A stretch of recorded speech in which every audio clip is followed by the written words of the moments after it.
Dear aspirants, welcome to సైనిక. నేను మీ biology faculty Sudha. మరి ఈ రోజు క్లాస్ లో మనము హ్యూమన్ బాడీ ఫిజియాలజీకి సంబంధించి డైజెస్టివ్ సిస్టమ్ కి సంబంధించిన బిట్స్ ని మనం డిస్కస్ చేసుకుంటాం. మరి ముఖ్యంగా ఇది బయాలజీకి సంబంధించిన టాపిక్. మరి బయాలజీకి ఎందుకు ఇంత మనం ఇంపార్టెన్స్ ఇవ్వాలి అని అంటే, మనము రెగ్యులర్ గా మీరు రైల్వే ఎగ్జామ్స్ ఏదన్నా తీసుకోండి, any railway exams like A L P, N T P C, group D, junior assistant, almost all railway exams తో పాటు రిమైనింగ్ మీరు అన్ని కాంపిటేటివ్ ఎగ్జామ్స్ లో తీసుకుంటే జనరల్ సైన్స్ అండ్ బయాలజీకి సంబంధించి ఖచ్చితంగా కొన్ని బిట్స్ కంపల్సరీ మనకు టచ్ అవుతుంది. మరి ఈ బిట్స్ ఎస్పెషల్లీ ఈ రైల్వేకి సంబంధించిన ఎగ్జామ్స్ లో బయాలజీ కంటెంట్ మీద ఖచ్చితంగా బిట్స్ వస్తుంది. మనకి ఇప్పుడు మీరు ఫర్ ఎగ్జాంపుల్ ఏఎల్పి తీసుకోండి, అసిస్టెంట్ లోకో పైలట్. మరి ఆ ఎగ్జామ్ లో ఖచ్చితంగా 10 బిట్స్ ఖచ్చితంగా టచ్ అవుతుందండి. మరి 10 బిట్స్ అంటే 10 మార్క్స్ మనం ఈజీగా స్కోర్ చేయగలం. మన వెయిటేజ్, మన కంటెంట్ నేర్చుకున్నామంటే మాత్రం ఖచ్చితంగా మన స్కోర్ ఏదైతే ఉందో ఎగ్జామ్ లో అలా పైకి వెళ్ళిపోతూ ఉంటుంది స్కోర్. కానీ జస్ట్ కొద్ది ప్రాక్టీస్, కొద్ది వరకు ఆ రిపీటెడ్ క్వశ్చన్స్ ఏవైతే మనకు ప్రీవియస్ ఎగ్జామ్స్ లో, మోడల్ పేపర్స్ లో జరిగిన ఎగ్జామ్స్ లో ఉన్నాయో వాటిని మనం డిస్కస్ చేస్తూ మీరు గనక ప్రాక్టీస్ చేస్తూ గనక ఉన్నట్లయితే ఖచ్చితంగా మీకు దీనిలో ఖచ్చితంగా మీరు ఎంత స్కోర్ చేయగలరో అంత మాక్సిమం మార్క్స్ ని స్కోర్ చేయొచ్చు. ఇప్పుడు మనం ఈ క్లాస్ లో ఏ బిట్స్ అయితే డిస్కస్ చేస్తామో, మన ఛానల్లో మనం ఏదైతే డిస్కస్ చేస్తున్నామో ఈ బిట్స్ అన్ని కూడా ప్రీవియస్ రైల్వే ఎగ్జామ్స్ లో తీసుకున్నటువంటి ఎగ్జామ్స్ లో జరిగినటువంటి బిట్స్ లో సైన్స్, బయాలజీకి సంబంధించిన బిట్స్ నే మనం తీసుకుంటున్నాం. ఈ బిట్స్ ని మనం ఈ రోజు డిస్కస్ చేసుకుంటాం. ఈ బిట్స్ డిస్కస్ చేస్తూ వీటిని గనక మీరు ప్రాక్టీస్ చేస్తే sure you can get the marks. And ముఖ్యంగా ఇక్కడ ఇంకొకటి ఏంటంటే, మరి ఇలాంటి బిట్స్, మరి ఈ టాపిక్ వైజ్ బిట్స్ మనం ఏదైతే డిస్కస్ చేస్తామో ఈ టాపిక్ వైజ్ బిట్స్ అన్ని టాపిక్స్ కి సంబంధించి మన సైనిక యాప్ లో మనం లాంచ్ చేయబోతున్నాము. మీరందరూ కూడా సబ్స్క్రైబ్ చేయండి. అండ్ దీంతో పాటు ఏ కాంపిటేటివ్ ఎగ్జామ్స్ కైనా, ఎస్పెషల్లీ రైల్వేస్ కే కాదండి, అన్ని ఎగ్జామ్స్ లోనూ బయాలజీకి మంచి వెయిటేజ్ ఉంది. సో మనం లేట్ చేయకుండా ఈ రోజు నుండే బయాలజీకి సంబంధించిన కంటెంట్ ని ప్రాక్టీస్ చేద్దాం, బిట్స్ ని డిస్కస్ చేసుకుందాం. అలాగే ప్రీవియస్ బిట్స్ ఏవైతే ఇస్తున్నామో మేము వాటన్నిటిని కూడా మీరు ప్రాక్టీస్ చేయండి. ఖచ్చితంగా మార్క్స్ మీకే వస్తుంది ఫ్రెండ్స్, మర్చిపోకండి. సో మనం ఈ రోజు టాపిక్ లో లేట్ చేయకుండా టాపిక్ లోకి ఎంటర్ అయిపోదాం. మరి ఈ రోజు టాపిక్ వచ్చి హ్యూమన్ బాడీకి సంబంధించి డైజెస్టివ్ సిస్టమ్ కి సంబంధించి, అంటే జీర్ణ వ్యవస్థకు సంబంధించిన టాపిక్ లో బిట్స్ ని డిస్కస్ చేస్తున్నాం. ఓకేనా? నెక్స్ట్ చూడండి friends. So first bit, which of the following is considered as balanced food and good for adolescence? అంటే కింద ఇచ్చినటువంటి ఆప్షన్స్ లో సమతుల్య ఆహారంగాను మరియు కౌమార దశలో ప్రత్యేకించి అబ్బాయిలకు కానివ్వండి, అమ్మాయిలకు కానివ్వండి, కౌమార దశలో ఖచ్చితంగా ఇంపార్టెంట్ ఫుడ్ ఐటమ్, అంటే ఫుడ్ ఏది, ఒక బ్యాలెన్స్డ్ ఫుడ్, సమతుల్య ఆహారంగా మనం దేన్ని తీసుకోవాలి అంటే option is milk. The correct option is milk. So milk is a balanced food. మనకు మిల్క్ లో అంటే పాలలో అన్ని రకాల విటమిన్స్ కావచ్చు, న్యూట్రియంట్స్ కావచ్చు, ఇంపార్టెంట్ మినరల్స్ ఏవైతే ఉన్నాయో, కాల్షియం, ఇవన్నీ కూడా మనకు పాలలోనే ఉంటుంది. మరి ఆ పాలని మనం అందుకనే బ్యాలెన్స్డ్ ఫుడ్ అంటాం, సమతుల్య ఆహారం అంటాం. మనం అందుకే మన చిన్నపిల్లలకు కూడా ఖచ్చితంగా పాలు తాగండి అంటారు. ఎందుకు? అందులో అన్ని రకాల విటమిన్స్ ఉంటుంది, అన్ని రకాల మినరల్స్, అలాగే కొన్ని ఇంపార్టెంట్ ప్రోటీన్స్ కావచ్చు, ఫ్యాట్స్ కావచ్చు, అన్ని కూడా మనకు పాలలో దొరుకుతుంది. మరి పల్సెస్ అంటే ఏంటి? పల్సెస్ అంటే ప్రోటీన్స్ ఎక్కువ దొరుకుతుంది మనకు. పల్సెస్ లో ప్రోటీన్స్ ఎక్కువ దొరుకుతుంది. వెజిటేబుల్స్, కూరగాయల్లో విటమిన్స్, మినరల్స్ దొరుకుతుంది. మరి రైస్ లో, రోటీ రైస్ లో ముఖ్యంగా మనకు కార్బోహైడ్రేట్స్ మనకు దొరుకుతుంది అనమాట. సో మనకి ఇచ్చినటువంటి ఆప్షన్స్ తీసుకుంటే మిల్క్, పల్సెస్, వెజిటేబుల్స్, రోటీ లేదా రైస్, పాలు, పప్పు ధాన్యాలు, కూరగాయలు, రొట్టె, అన్నం.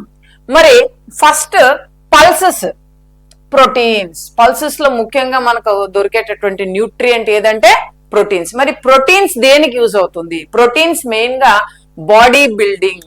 So for our body building we need proteins. ముఖ్యంగా ప్రోటీన్స్ మన బాడీలో ఉన్నటువంటి అన్ని రకాల ఫంక్షన్స్ కి కూడా ప్రోటీన్స్ ఆర్ వెరీ ఇంపార్టెంట్. అందుకనే ప్రోటీన్స్ నుంచి ఎనర్జీ వస్తుంది, శక్తి వస్తుంది మన శరీరానికి, కానీ మనం వాటిని శక్తి కోసం వాటిని మనం యూజ్ చేయము.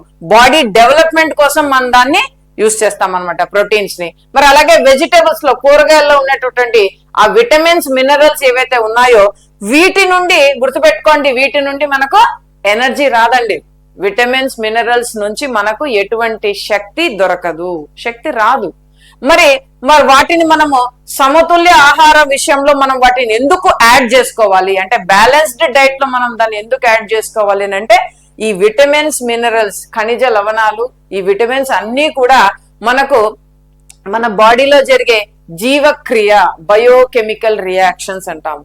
అన్ని రకాల బయోకెమికల్ రియాక్షన్స్ లోనూ ఈ విటమిన్స్, మినరల్స్ ఇన్వాల్వ్మెంట్, పార్టిసిపేషన్ ఎక్కువగా ఉంటుంది. అందువల్ల ఖచ్చితంగా సమతుల్య ఆహారంలో ఈ విటమిన్స్ కి, మినరల్స్ కి కూడా ఒక ప్లేస్ ఇవ్వడం జరిగింది. మరి లాస్ట్ ఈ రోటీ అండ్ రైస్, అన్నం రొట్టెలో మనకు ముఖ్యంగా దొరికేటటువంటి సబ్స్టెన్స్ ఏదంటే కార్బోహైడ్రేట్స్, పిండి పదార్థాలు అంటాం. మరి ఈ కార్బోహైడ్రేట్స్ నుండి మనకి ఏది ఎక్కువ వస్తుంది అంటే energy. So carbohydrates are the energy giving foods. Carbohydrates నుంచి అంటే పిండి పదార్థాలు ఏదైతే ఉన్నాయో, ఏవైతే మనం రోజువారీగా మన ఆహారంలో తీసుకుంటామో వాటి నుండే మన శరీరానికి కావాల్సినటువంటి శక్తి అంతా కూడా లభిస్తుంది.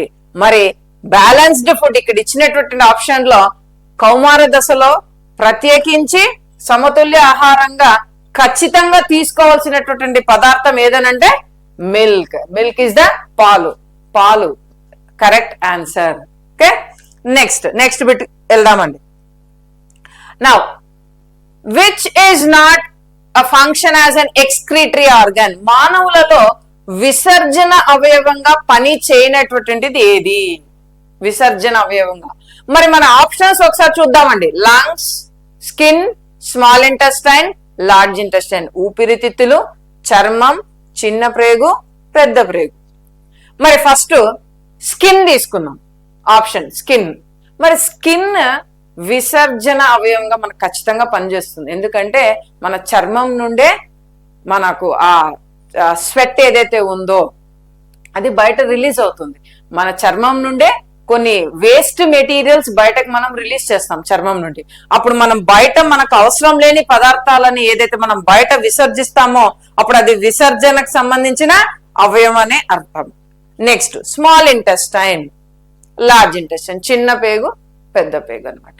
సో స్మాల్ ఇంటెస్టైన్ నుండి మనకు విసర్జనకు సంబంధించి ఎటువంటి పదార్థాలు బయటకు వెళ్ళదండి. ఎందుకంటే చిన్న పేగులో ముఖ్యంగా మనం తిన్నటువంటి ఆహారంలో ఉన్నటువంటి ఆ న్యూట్రియన్స్ ఏదైతే ఉందో అది అబ్జర్వ్ అవుతుంది, అది మన శరీరం తీసుకుంటుంది. కాబట్టి small intestine is not a excretory organ, విసర్జన అవయవం కాదు. మరి లార్జ్ ఇంటెస్టైన్ నుంచి ఏ రకాల పదార్థాలు విసర్జన జరుగుతుంది అంటే ఎక్సెస్ గా, అంటే ఏ పదార్థాలు అయితే, ఏ ఆహారం అయితే డైజెస్ట్ కాలేదో, జీర్ణక్రియలో ఏ పదార్థాలు అయితే జీర్ణం అవ్వలేదో వాటన్నిటిని మన డైజెస్టివ్ సిస్టమ్ ఏం చేస్తుంది, లార్జ్ ఇంటెస్టైన్ కి పంపించేస్తుంది, పెద్ద ప్రేగుకి పంపించడం జరుగుతుంది. సో మరి పెద్ద ప్రేగు నుంచి విసర్జన ఖచ్చితంగా జరుగుతుంది. మరి లంగ్స్, ఊపిరితిత్తుల నుండి ఏ విసర్జన జరుగుతుంది అంటే ఊపిరితిత్తుల నుండి మనము మన శరీరంలో ఉన్నటువంటి కార్బన్ డైఆక్సైడ్ ని మనం బయటకు పంపిస్తాం లంగ్స్ ద్వారా. ఊపిరితిత్తుల ద్వారానే మనం కార్బన్ డైఆక్సైడ్ ని బయటకు విసర్జన చేస్తాము. కాబట్టి మనకి ఇక్కడ ఇచ్చినటువంటి ఆప్షన్స్ లో ఏ అవయవం విసర్జన అవయవంగా పని చేయదు అని అంటే small intestine is the correct answer. Option C, small intestine is not a excretory organ అన్నాం. ఓకేనా, నెక్స్ట్ అండి చూద్దాం, నెక్స్ట్ బిట్ చూద్దాం friends. Now which helps in the emulsification of fat. So కొవ్వు అంటే మనం ఆహారంలో కొవ్వు పదార్థాలు కూడా ఖచ్చితంగా తీసుకుంటాం. ఎందుకంటే మన సమతుల్య ఆహారం అంటే బ్యాలెన్స్డ్ డైట్ ఏదైతే మనం తీసుకుంటామో మన బ్యాలెన్స్డ్ డైట్ లో ఖచ్చితంగా మనం వేటిని ఇంక్లూడ్ చేసుకుంటాము, కార్బోహైడ్రేట్స్, ప్రోటీన్స్,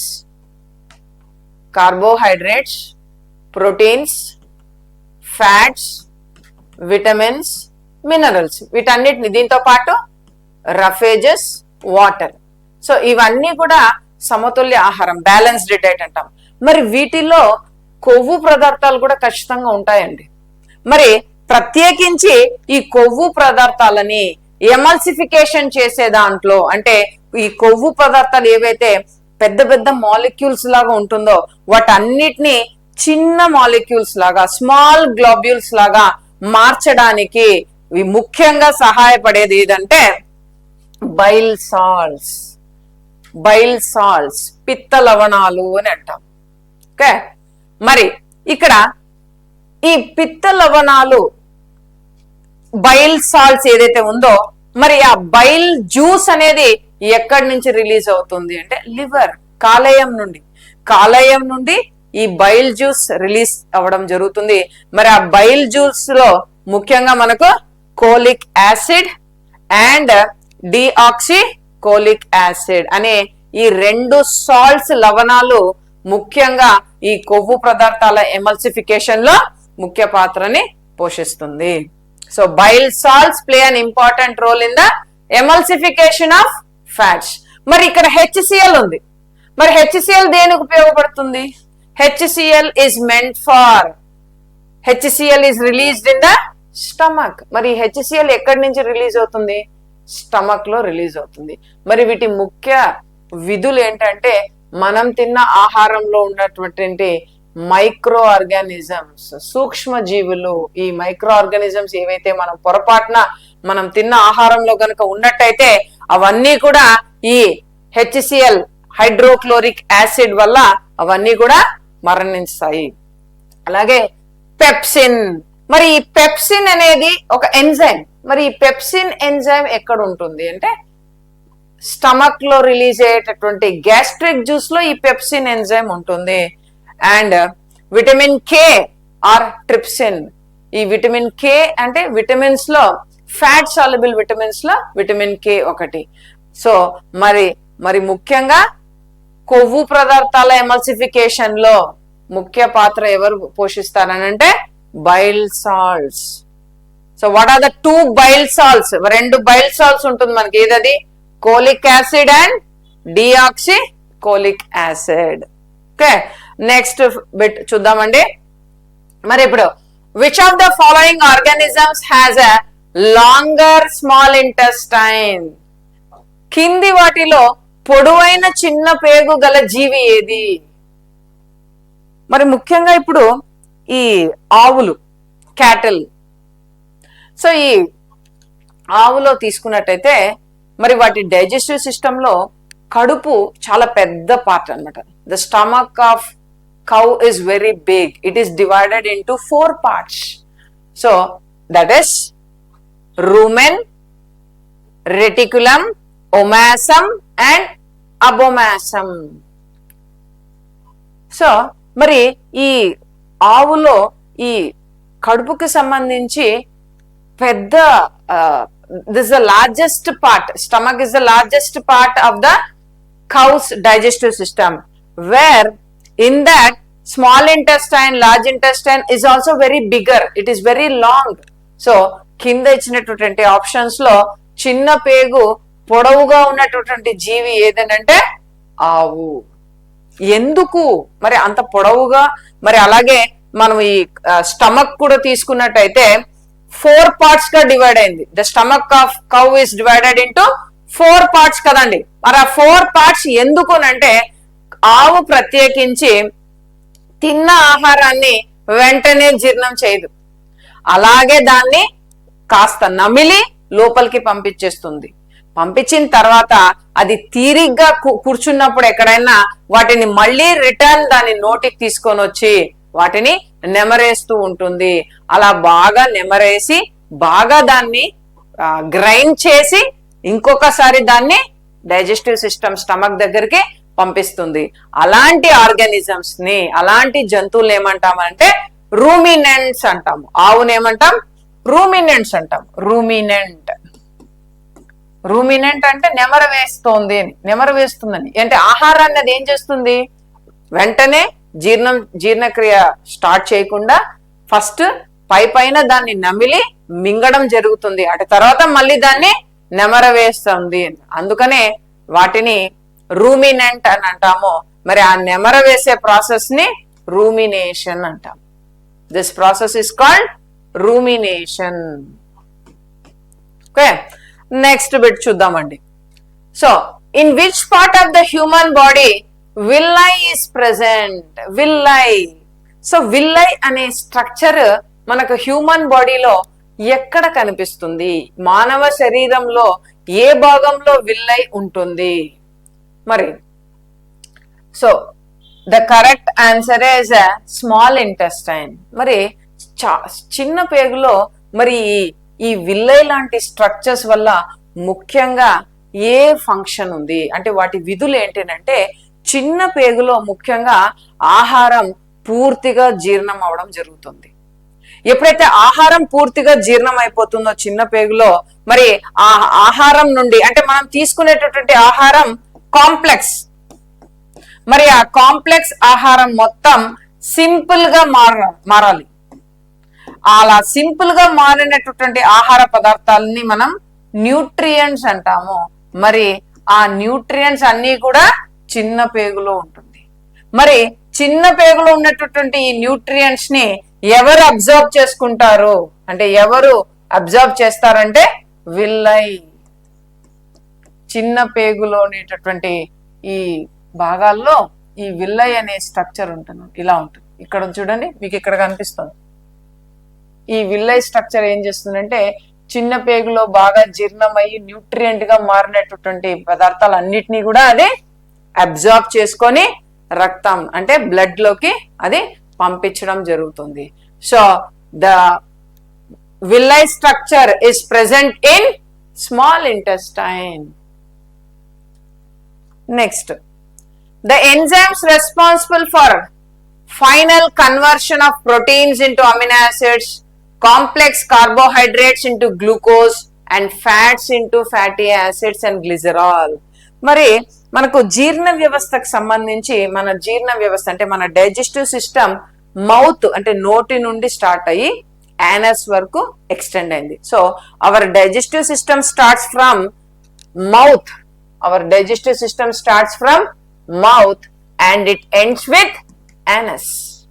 మరి మౌత్ నుండి స్టార్ట్ అయినటువంటి డైజెస్టివ్ సిస్టమ్ లో గ్రాడ్యువల్ గా అట్ ఈచ్ పార్ట్ అంటే ప్రత్యేకించి ఒక్కొక్క భాగంలో మనం తిన్నటువంటి ఆహారం ఏదైతే ఉందో అది జీర్ణం అవడం స్టార్ట్ అవుతుంది అనమాట. అలా ప్రత్యేకించి మనం తిన్నటువంటి ఆహారంలో ఉన్నటువంటి కార్బోహైడ్రేట్స్, ప్రోటీన్స్, ఫ్యాట్స్ ఇవన్నీ కూడా మరి కార్బోహైడ్రేట్స్ ఏమో గ్లూకోజ్ గా, ప్రోటీన్స్ ఏమో అమినో యాసిడ్స్ గా, ఫ్యాట్స్ ఏమో ఫ్యాటీ యాసిడ్స్ గ్లిజరాల్ లాగా పూర్తిగా మారిపోవడానికి, పూర్తిగా బ్రేక్ డౌన్ అయ్యి కన్వర్ట్ అవ్వడానికి ఏ ఎంజైమ్స్ ఎక్కువగా ఎక్కడ దొరుకుతుంది, ఎలాంటి ఎంజైమ్స్ అని అంటే మరి ప్రత్యేకించి ఇంటెస్టైన్ లో ఉన్నటువంటి ఎంజైమ్స్ లో ఈ కన్వర్షన్ జరుగుతుంది. So the intestinal juice contains enzymes which finally break the carbohydrates into glucose, proteins into amino acids, fats into fatty acids and glycerol. మరి బైల్ జ్యూస్, మరి ఇది కూడా జీర్ణ వ్యవస్థకు సంబంధించిందే, అంటే కాలేయం నుండి రిలీజ్ అవుతుంది కదా. మరి బైల్ జ్యూస్ లో ఎంజైమ్స్ ఉందా అంటే నో. సో ఇక్కడ మీరు ఈ బిట్ని గుర్తుపెట్టుకోండి. మనకు జనరల్ గా జ్యూసెస్ అంటే మన జీర్ణాశయానికి సంబంధించి జ్యూసెస్ అన్ని కూడా రిలీజ్ అవుతూ ఉంటుంది. వాటిల్లో కొన్ని ఎంజైమ్స్ ఇంపార్టెంట్ రోల్ ప్లే చేసి ఇలా మన ఆహార పదార్థాలని, కాంప్లెక్స్ పదార్థాలని సింపుల్ గా మనం బ్రేక్ డౌన్ చేస్తుంది. మరి పర్టికులర్ గా కాలేయం నుండి రిలీజ్ అయ్యేటటువంటి ఆ బైల్ జ్యూస్ లో మాత్రం ఎటువంటి ఎంజైమ్స్ ఉండవు. గుర్తుపెట్టుకోండి. మనకు ఇంకొక బిట్ ఇలా కూడా వస్తూ ఉంటుంది. ఇది name the digestive juice which is not having enzymes. అంటే ఎంజైమ్స్ లేనటువంటి డైజెస్టివ్ జ్యూస్ ఏది అని అంటే bile juice. Bile juice is digestive juice without enzyme. మరి గ్యాస్ట్రిక్ జ్యూస్ నుంచి ముఖ్యంగా మనకు రిలీజ్ అయ్యే సబ్స్టెన్స్ ఏదంటే HCl, యాసిడ్. స్టమక్ లో రిలీజ్ అయ్యేటటువంటి గ్యాస్ట్రిక్ జ్యూస్ లో ముఖ్యంగా HCl ఉంటుంది. ప్యాంక్రియాటిక్ జ్యూస్ లో మనకు ముఖ్యంగా కొన్ని ఎంజైమ్స్ డైజెషన్ ప్రాసెస్ కి రిలీజ్ అవుతూ ఉంటుంది అన్నమాట. సో ప్రత్యేకించి ఎక్కువగా కార్బోహైడ్రేట్స్ గ్లూకోజ్ గా, ప్రోటీన్స్ అమినో యాసిడ్స్ గా, ఫ్యాట్స్ ఫ్యాటీ యాసిడ్స్ గా కంప్లీట్ గా బ్రేక్ డౌన్ అవడానికి కావలసినటువంటి ఎంజైమ్స్ మనకి ఎక్కడ అందుబాటులో ఉంటుందంటే option B, intestinal juice. Okay, next lactose intolerance, lactose అసహనం. అంటే ప్రత్యేకించి మనం తినేటటువంటి ఆహారంలో షుగర్స్ ఉంటాయి. ఈ షుగర్స్ లో రకరకాల షుగర్స్ ఉంటాయి. ఫ్రక్టోస్, సుక్రోజ్, లాక్టోస్, గ్యాలక్టోస్, గ్లూకోజ్ అని. మన ఆహారంలో కార్బోహైడ్రేట్స్ ఏవైతే మనం తీసుకుంటామో ఫైనల్ గా ఆ కార్బోహైడ్రేట్స్ అన్ని కూడా గ్లూకోజ్ గా మారుతుంది. షుగర్ కేన్ లో సుక్రోజ్ ఉంటుంది, ఫ్రక్టోజ్ ఉంటుంది. ఇలా ఈ షుగర్స్ అన్ని కూడా ఫైనల్ గా గ్లూకోజ్ గా చేంజ్ అవుతుంది. మరి ప్రత్యేకించి ఈ లాక్టోస్ ఇంటాలరెన్స్ అంటే ఏమనంటే, ఈ లాక్టోస్ ఇంటాలరెన్స్ అనే ఆ ప్రాసెస్, ఆ సందర్భం ఎక్కడ మనకు కనిపిస్తుందంటే ముఖ్యంగా it is a condition in which our small intestine will be unable to break down lactose. అంటే మన చిన్న పేగు పాల ఉత్పత్తుల్లో కనిపించేటటువంటి ఈ లాక్టోస్ ని విచ్ఛిన్నం చేయలేని పరిస్థితిలో ఉంటుంది. విచ్ఛిన్నం చేయలేని అంటే బ్రేక్ డౌన్ చేయలేనటువంటి పరిస్థితిని మనం లాక్టోస్ ఇంటాలరెన్స్ అంటాము. ఓకే, నెక్స్ట్ బిట్ చూద్దామండి. Now which is the largest internal organ of human body? Question బాగా వినండి. Which is the largest internal organ of human body? So heart. ఇక్కడ ఇచ్చినటువంటి ఆప్షన్స్ లో లివర్, హార్ట్, ప్యాంక్రియాస్, స్కిన్ ఉంది. So first మనం options చూద్దాం. Liver. So liver is an important organ. కాలేయం ఒక మానవ శరీరంలో ఒక ముఖ్యమైన అవయవం, గుర్తుపెట్టుకోండి. దాని నుండి చాలా రకాల ఫంక్షన్స్ కూడా ముడిపడి ఉంటుంది. The perform various functions. Heart, మరి గుండె, హార్ట్ కి సంబంధించి మరి అది దేనికి మనకు ఉపయోగపడుతుంది అంటే బ్లడ్ ని పంప్ చేయడానికి, అంటే రక్తాన్ని పంప్ చేసి వెజల్స్ లోకి, ఆర్టరీస్ లోకి పంప్ చేయడానికి మనకు హార్ట్ ఇంపార్టెంట్. మరి ప్యాంక్రియాస్, మరి ఈ ప్యాంక్రియాస్ కూడా జీర్ణ వ్యవస్థకు ఆనుకొని ఉంటుంది. మరి ఈ ప్యాంక్రియాస్ ఇంపార్టెంట్ ఫంక్షన్ ఏంటంటే, మరి ప్యాంక్రియాస్ నుంచి కొన్ని జ్యూసెస్ రిలీజ్ అవుతుంది. అది మనకు డైజెషన్ కి ఇంపార్టెంట్ అన్నమాట. సో జీర్ణక్రియలో కొన్ని జ్యూసెస్ ఏవైతే ప్యాంక్రియాస్ నుండి రిలీజ్ అవుతుందో అది యూజ్ అవుతుంది. హార్ట్ వల్ల మనకు ఇంపార్టెంట్ ఫంక్షన్ ఏంటి? For blood pumping. స్కిన్, మనకు ముఖ్యంగా చర్మం దేనికి ఉపయోగపడుతుంది అంటే, చర్మం మన శరీరాన్ని బయట నుండి కప్పబడింది. మరి బయట వాతావరణంలో బాహ్య ఎన్విరాన్మెంట్, అవుటర్ ఎన్విరాన్మెంట్ నుంచి ఎటువంటి సమస్యలు గాని లేదా ఎటువంటి సూక్ష్మ జీవాలు గాని మన శరీరం లోపలికి వెళ్లకుండా ఒక ప్రొటెక్టివ్ లేయర్ లాగా చర్మం పనిచేస్తుంది. So skin is a protective covering అంటాం. మరి liver is very important for so many biochemical reactions. మరి లార్జెస్ట్ ఇంటర్నల్ ఆర్గాన్ ఏమంటే, మనకు చాలా ఆర్గాన్స్ ఉన్నాయి మన బాడీలో. Our body is made up of so many organs, but among those organs the largest internal organ అంటే liver is the largest internal organ. ఇక్కడ చాలా మటుకు మనకు ఎగ్జామ్స్ రాసే వాళ్ళు కన్ఫ్యూజ్ అయ్యేదానికి ఎక్కువగా ఆస్కారం ఉండేది ఇక్కడే. ఎందుకనంటే మీరు ఆప్షన్స్ చూడగానే మీకు స్కిన్ కనిపిస్తుంది కదా, ఆప్షన్ డి స్కిన్ ఉంది.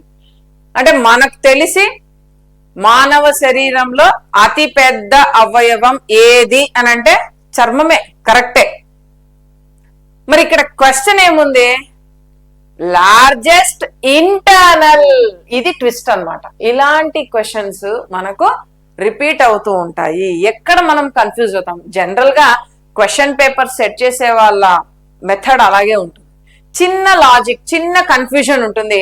ఆ కన్ఫ్యూజన్స్, ఆ క్వశ్చన్ లో ఆ ట్విస్ట్ ఏదైతే ఉంటుందో క్వశ్చన్ లో, ఆ ట్విస్ట్ మనం సరిగా గమనించకపోతే మాత్రం ఆన్సర్ ని మనం తప్పుగా మార్క్ చేసేటటువంటి సందర్భాలు చాలా కనిపిస్తూ ఉంటుంది. ఎందుకనంటే మానవ శరీరంలో అతి పెద్ద అవయవం ఏదేనంటే చర్మం, కరెక్టే. మరి ఇక్కడ ఇంటర్నల్ అడిగారు. ఒకవేళ ఇంటర్నల్ అనే వర్డ్ లేకపోతే, అంటే ఇంటర్నల్ అనే పదం లేకపోతే మీరు అన్నట్టు skin is the largest organ, కానీ ఇక్కడ ఇంటర్నల్ అని చెప్పడం జరిగింది కాబట్టి the correct answer is option A, liver, కాలేయం. Okay, next, a protruding part of throat that is responsible for growing of voice box in boys. ప్రత్యేకించి కౌమార దశలో ఉన్నటువంటి బాయ్స్ లో, అబ్బాయిల్లో, కౌమార దశలో ఉన్నటువంటి అబ్బాయిల్లో ఈ వాయిస్ బాక్స్ ఏదైతే ఉందో, ఈ వాయిస్ బాక్స్ పెరగడానికి కారణమయ్యే అది చొచ్చుకొని ముందుకు వస్తుంది అన్నమాట అబ్బాయిల్లో. మరి ముఖ్యంగా ఇది కౌమార దశలో కనిపిస్తుంది. మరి దాన్ని మనం ఏమని పిలుస్తాము అని అంటే we call it as Adam's apple. కౌమార దశలో మరి ముఖ్యంగా ఇక్కడ ఉంది చూడండి, మీకు ఇలా ప్రొట్రూడ్ అయ్యి బయటకు కనిపించేటటువంటి ఈ స్ట్రక్చర్ ని ఏమంటాం? ఆడమ్స్ యాపిల్ అంటాం. మరి లారింగ్స్ దేనికి ఉపయోగపడుతుంది అంటే it is a part of respiratory system. లారింగ్స్ is a part of respiratory system. Okay, and అటు తర్వాత మనకి ఇక్కడ ఈ ఆడమ్స్ యాపిల్ దగ్గరే ఈ వోకల్ కార్డ్స్ ఉంటాయి. మరి ఈ వోకల్ కార్డ్స్ ఏదైతే ఆ సౌండ్ ఏదైతే గాలి ఏదైతే వెళ్తూ ఉంటుందో లోపలికి, మరి ఆ వోకల్ కార్డ్స్ వైబ్రేట్ అవ్వడం జరుగుతుంది. Okay, so the protruding part అబ్బాయిల్లో ప్రత్యేకించి కౌమార దశలో ఆ వాయిస్ బాక్స్ దగ్గర ప్రత్యేకించి బయటకు చొచ్చుకొని ముందుకు వచ్చే ఆ భాగాన్ని మనం ఏమని పిలుస్తామనంటే ఆడమ్స్ యాపిల్ అంటాము. Adam's apple, option D. Okay, next అండి, tooth decay starts when pH of the mouth is lower than. అంటే నోటిలో అంటే దంతక్షయం ఎలాంటి పరిస్థితుల్లో ప్రారంభం అవుతుంది? దంతక్షయం, టూత్ డికే అంటాం. మరి మనం టూత్ డికే గురించి తెలుసుకోవడానికి ముందు, అంటే ఎప్పుడు జరుగుతుందని తెలుసుకోవడానికి ముందు మనం ఈ దంతక్షయానికి గల కారణాలను డిస్కస్ చేద్దాం. జనరల్ గా మనం ఆహారం తీసుకుంటాం, అంటే రాత్రి పడుకునే ముందు ఆహారం ఏదైతే తీసుకుంటామో అటు తర్వాత మనం అలాగే గనక ఒకవేళ పొరపాటున మనం పడుకున్నట్టయితే ఈ ఆహార పదార్థాలు ఏవైతే చిన్న చిన్న పదార్థాలు ఏవైతే మన పంటి సందుల్లో ఏవైతే మిగిలిపోతుందో, ఉండిపోతుందో, ఈ చిన్న చిన్న ఆహార పదార్థాల మీద ఈ సూక్ష్మ జీవాలు డెవలప్ అవుతుంది. So the food particles which are stuck up in our mouth, there the microorganism starts growing. ఈ సూక్ష్మ జీవాలు గ్రో అయ్యి ఏం చేస్తుందంటే మరి ఆ చిన్న చిన్న ఆహార పదార్థాలు ఏదైతే మన దంతాల మధ్య మిగిలిపోయిందో వాటి మీద అవి యాక్ట్ చేయడం స్టార్ట్ అవుతుంది. చేసి దాన్ని ఆ ఆహార పదార్థాలని అది బ్రేక్ డౌన్ చేస్తుంది. అలా బ్రేక్ డౌన్ చేసినప్పుడు కొన్ని యాసిడ్స్ రిలీజ్ అవుతుంది అన్నమాట, కొన్ని ఆమ్లాలని అది రిలీజ్ చేస్తుంది. మరి ఆ యాసిడ్స్ రిలీజ్ అవడం వల్లనే మనకు ముఖ్యంగా ఈ దంతక్షయం అనే సమస్య మొదలవుతుంది. మరి ఆ యాసిడ్స్ ఏదైతే ఈ సూక్ష్మ జీవాలు రిలీజ్ చేస్తుందో మరి ఆ యాసిడ్స్ pH వాల్యూ ఎంత?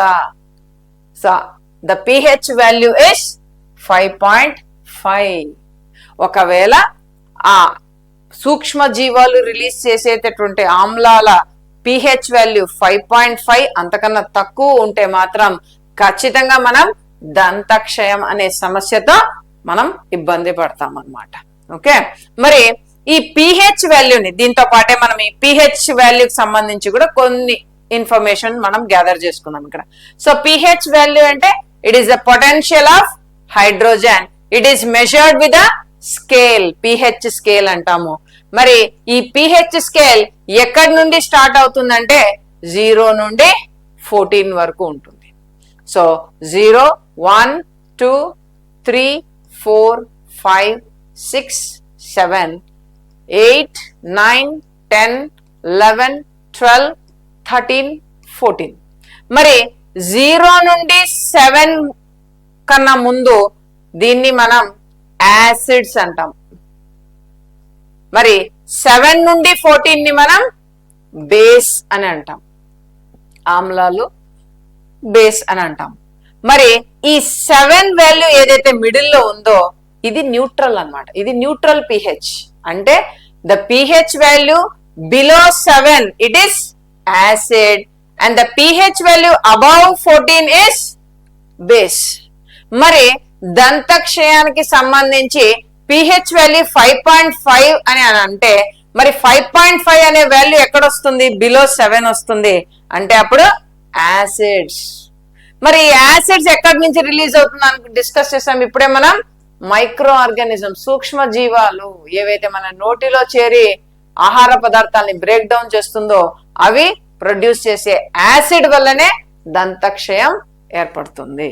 ఓకే, నెక్స్ట్ మానవ జీర్ణ వ్యవస్థను పరిశీలించడానికి ఉపయోగించే పరికరాన్ని ఏమని అంటారు అంటే మానవ జీర్ణ వ్యవస్థకు సంబంధించి ఏవైనా ఇబ్బందులు గనక మనం ఎదురైతున్నట్టుంటే మరి వాటిని చూడాలి అని అంటే ప్రత్యేకించి మనం ఒక పరికరాన్ని ఉపయోగిస్తాము. మరి ఆ పరికరాన్ని పేరు endoscope. Endoscope is the instrument that we use to observe the digestive system. మరి ఇక్కడ ఇచ్చినటువంటి ఆప్షన్స్ లో మైక్రోస్కోప్ కూడా ఉంది. మరి మీకు మైక్రోస్కోప్ దేనికి ఉపయోగపడుతుందో తెలుసా అండి? చెప్తారా? మైక్రోస్కోప్. సో మరి మీరు మైక్రోస్కోప్ దేనికి ఉపయోగపడుతుందో మరి మీరు కామెంట్ సెక్షన్ లో ఆన్సర్ ఇవ్వండి. మళ్ళీ అలాగే రేడియోగ్రాఫ్ దేనికి ఉపయోగపడుతుంది? ఈ రెండిటికి మీరు మన కామెంట్ సెక్షన్ లో దీనికి ఆన్సర్ ని పంపండి. నేను మీ ఆన్సర్స్ ని చూస్తాను ఖచ్చితంగా. సో మానవ జీర్ణ వ్యవస్థను చూడడానికి, ఎగ్జామిన్ చేయడానికి ఉపయోగించే పరికరాన్ని ఏమంటాం? ఎండోస్కోప్ అంటాం. Okay, what is the tooth enamel made of? దంతాల ఎనామెల్ దేనితో తయారవుతుంది? So tooth enamel, so tooth enamel is made up of calcium phosphate. Calcium phosphate తో ప్రత్యేకించి ముఖ్యంగా మరి టూత్ ఎనామెల్ అనేది తయారవుతోంది. ఈ టూత్ ఎనామెల్ ఏదైతే కాల్షియం ఫాస్ఫేట్ తో చేయబడిందో దీని వల్లనే ఆ టూత్ ఎనామెల్ కి అంత స్ట్రాంగ్ అన్నమాట, అంత స్ట్రెంగ్త్ ఉంటుంది.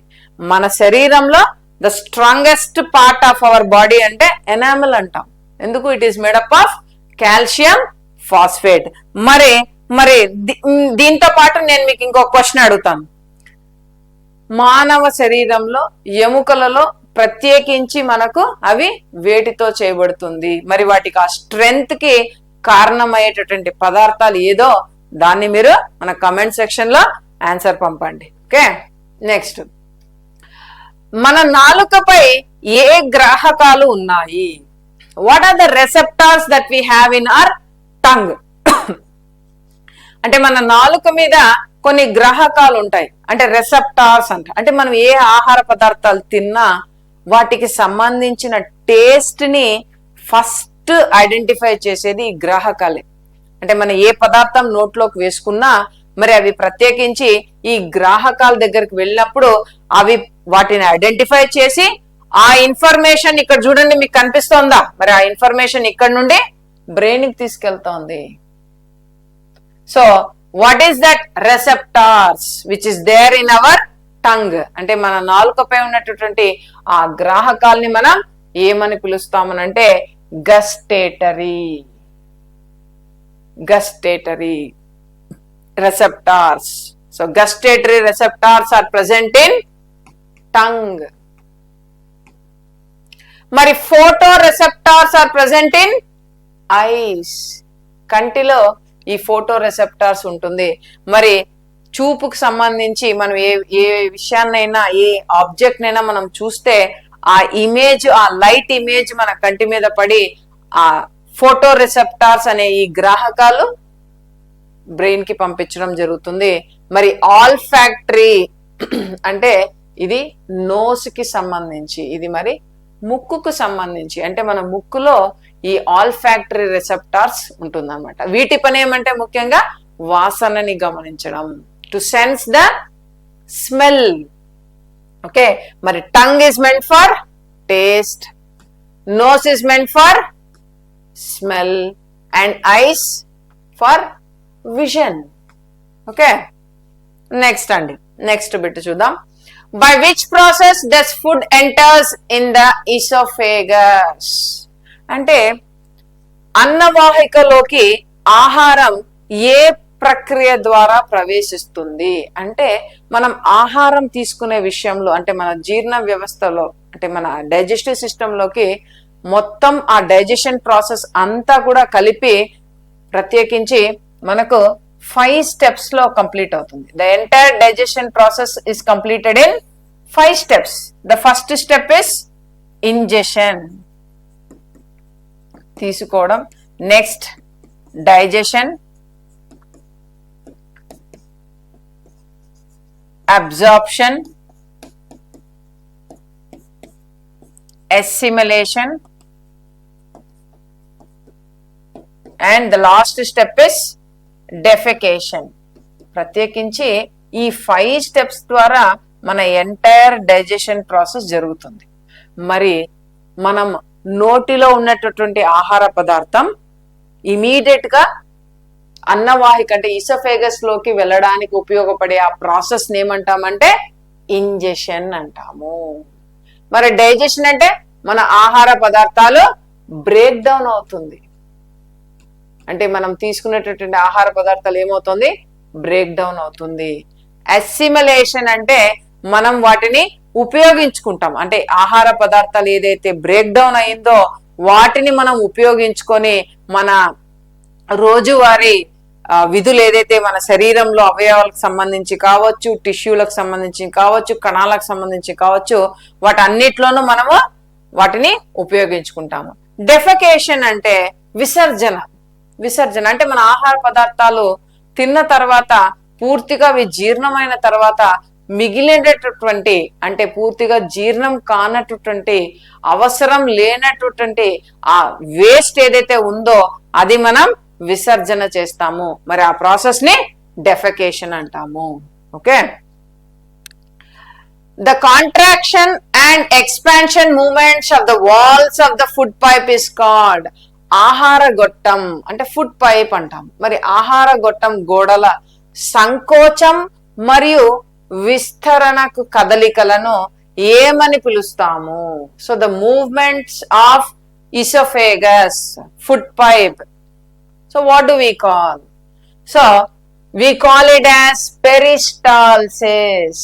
మీరు ఇక్కడ చూడండి, సో ఈసోఫేగస్ అన్నవాహిక ఇక్కడ ఉందా, మరి ఇక్కడి నుంచి జాగ్రత్తగా ఆహార పదార్థం ఎక్కడికి రావాలి, స్టమక్ లోకి రావాలి.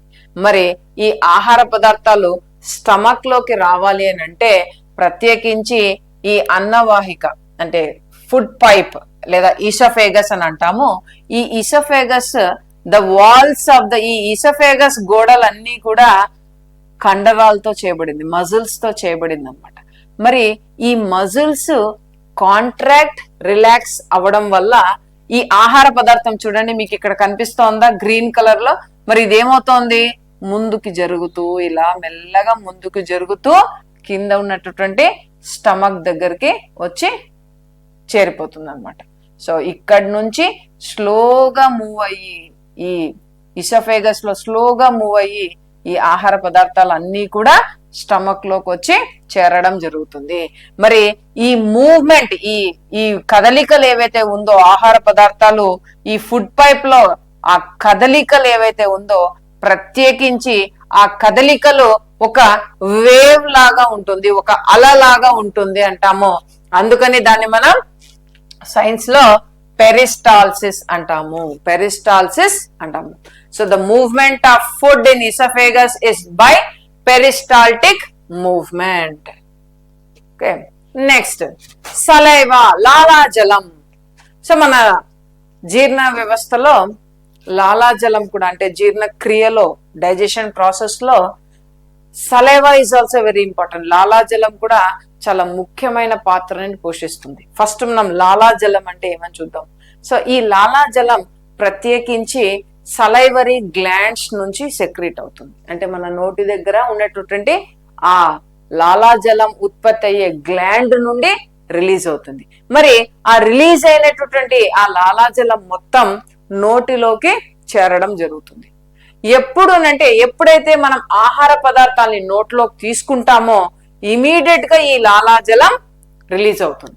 ఈ రిలీజ్ అయినటువంటి ఈ లాలాజలం మొత్తం ఏం చేస్తుంది, మన ఆహారాన్ని సాఫ్ట్ గా చేసి అవి ఈజీగా ఫుడ్ పైప్, అన్నవాహిక, ఫుడ్ పైప్ అంటాం, ఈసోఫేగస్ అంటాం కదమ్మా, ఆ ఈసోఫేగస్ ద్వారా ఆ ఫుడ్ అంతా కూడా స్లోగా వెళ్ళడానికి హెల్ప్ చేస్తుంది. అదే ఆహార పదార్థంకి ఈ లాలాజలం గనక యాడ్ అవ్వకపోతే ఆ మూవ్మెంట్ ఏదైతే ఉందో చాలా కష్టంగా ఉంటుంది. సలైవా ఉండడం వల్లనే ఆ మూవ్మెంట్ ఆఫ్ ద ఫుడ్ అనేది ఫుడ్ పైప్ లో చాలా ఈజీగా జరుగుతుంది. ప్రత్యేకించి ఆ ఫంక్షన్ కాకుండా లాలాజలంలో ముఖ్యమైన ఎంజైమ్ ఒకటి ఉంది.